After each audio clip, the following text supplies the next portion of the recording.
Hey guys, it's Miss Forbes here, also known as the Social Studies Scholar, and today I am so excited because this is going to be video number 1 in my brand new series, Misconceptions in African American History. Yes, that is right. We are finally here. I know a while back I posted on my Instagram page that I was going to start releasing these videos for you guys. So social studies teachers, students, you are at the right spot. If you have these questions and thoughts specifically related to African American history that sometimes they cause you to scratch your head a little bit, right? And you're like, is this really true?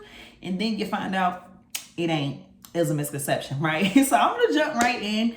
Today's common misconception revolves around this idea, right? If we're going to talk about American slavery, okay? So American slavery, we go from the years about 1600s, early 1600s, to late 1800s, up into the ending of the Civil War for American slavery, okay?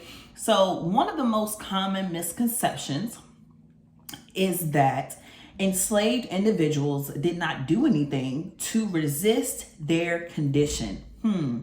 Now, this actually could not be more far from the truth, right? I mean, students, teachers, how many times have you thought about it? I know I've had students ask me, Miss Forbes, people that was enslaved, they didn't do nothing, they didn't fight back. That is absolutely not true, right? So I'm just gonna break that down for you guys. But first, before we even talk about, what African Americans did, or those who were enslaved, right, at the time did to resist their condition, I want to talk a little bit about that word resistance. Okay, so I'm going to read you guys the definition of resistance.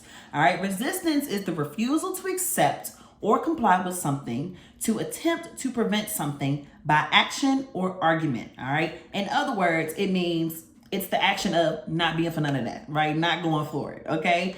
And many individuals who were enslaved during this time did resist their condition in several ways. The first way I'm going to talk about is slowing the pace of work on plantations and farms. Now, what this means is, individuals who were enslaved, when they would work on various farms or plantations, whether they were tilling and growing tobacco crops, rice, corn, indigo, and absolutely later on cotton, the idea would be, hey, you know what? In order to, hinder the progress, in order to affect the slave masters, business or whatever the case may be, a lot of individuals, enslaved individuals would decide to work slower, right? To slow the pace of work. Now, don't get me wrong, there are multiple ways of resistance, but I'm going to cover top 3, right? So the first one is slowing the pace of work in the fields, on the farms, in the plantations, okay? And number 2 may also be another way to resist, servitude or slavery, is to run away, right? Running away, peacing out, right? A lot of enslaved individuals knew that running away would have, harsh punishments by different things like fugitive slave laws and acts. I know specifically in Virginia, after the Nat Turner Rebellion, which I'm going to talk to you guys about here in just a second, there were a lot of strict laws that would punish individuals who were enslaved and decided to run away. Maybe they weren't going to escape to the north or to Canada where they could be free, right? So running away is absolutely an act of resisting your condition, the condition that enslaved people were in during this time, okay? And I also have notes, so if y'all see me looking down, that's what I'm doing, right? Number 3 can also be to fight back physically, all right? So there's 2 different things I want to talk about when we're talking about fighting back physically.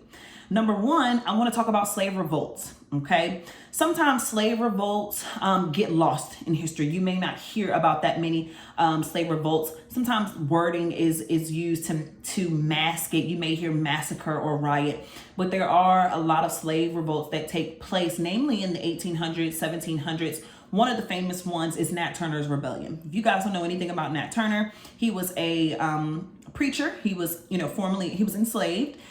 He was from Southampton County, Virginia. Me and him actually share the same birthday, right? Which is really cool. But he, in the 1830s, said that he was having visions from God, that God wanted him to rise up and kill his slave masters, and a surrounding family, and his whole entire family, right? And guess what? He did just that. All right, so he had about 6 other gentlemen that helped him to do this. And it was actually one of the bloodiest and honestly successful slave rebellions. Now, later on, Nat Turner, he fled and he was in hiding, and then he was accidentally discovered by a hunter.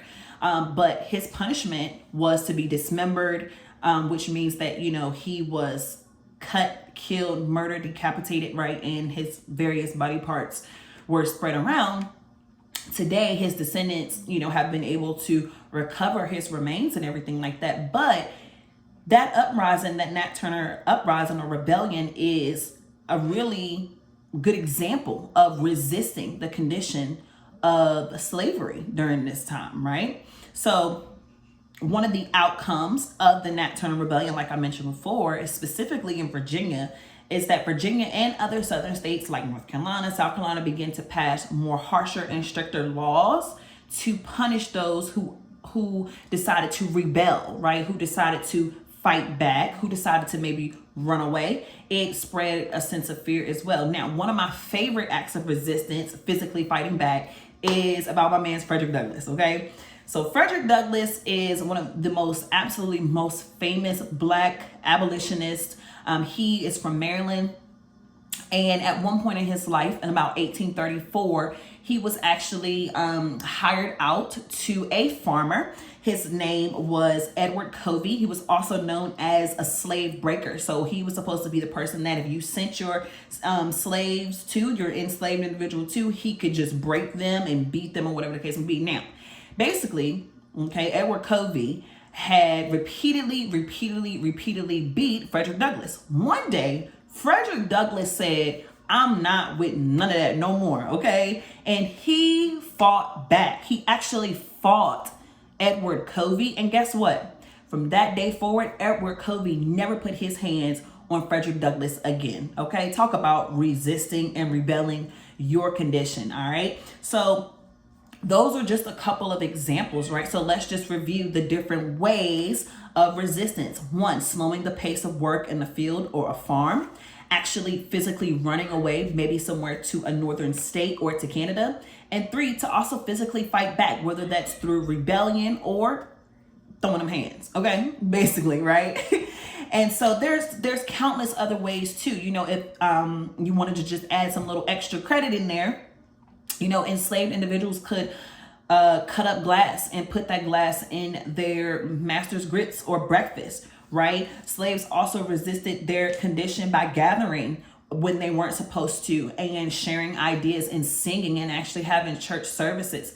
Slaves and enslaved individuals resisted their condition by learning to read and learning to write and doing things that at the time white people were not allowing them to do and did not want them to do, because they felt that if enslaved individuals learned to read and write, that they were no more good, right? That they were of no more use to the slave master. So before we close out, I just want you guys to reflect. Go ahead and think a little bit.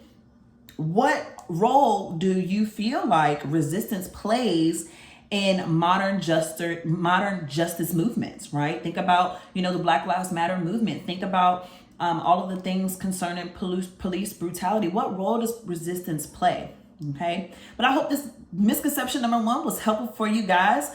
Also, fun fact, there is a worksheet that goes along with this video. It is available in the link in my description box on my Teachers Pay Teachers page.